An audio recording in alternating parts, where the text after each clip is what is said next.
Hey everyone, this is SEA Crypto Daily Buzz. Today is Wednesday, July 29, 2026. This channel summarizes the most important crypto news for investors in Southeast Asia. Bitcoin trades near 63,865 flat. Ether holds 1,912 with a negative 0.36% move. Solana sits at 73. Three stories today. The Fed rate decision hitting the wires tonight. Binance launching a Philippines regulated entry, and a Hyperliquid Oracle flash crash that wiped 960 accounts.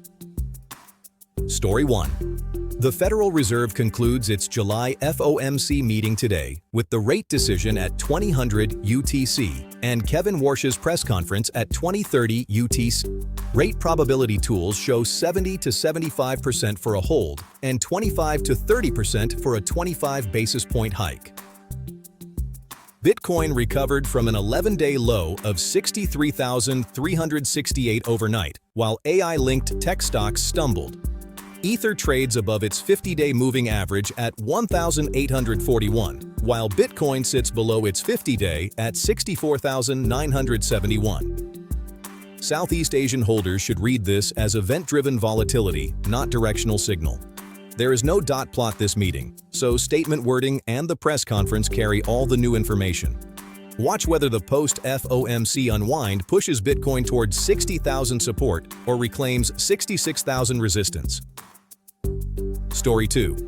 Binance is launching in the Philippines through a locally regulated entity called BlockShoals Technologies, which operates Binance as a crypto asset intermediary under the Philippine SEC Strategic Regulatory Sandbox, or StratBox. The setup follows 24 months of engagement with the SEC. BlockShoals is onboarding a Bangko Sentral ng Pilipinas licensed VASP to handle fiat to crypto conversion, and the Sandbox phase begins in the second half of this year, running for 2 years, with target launch within 2026. Southeast Asian users should read this as the first major global exchange entering the Philippines through a locally regulated compliant rail. Filipino OFWs and remittance users get a compliant Binance rail with BSP-regulated fiat on-ramp. Watch whether Vietnam, Indonesia, and Thailand copy this Sandbox framework template.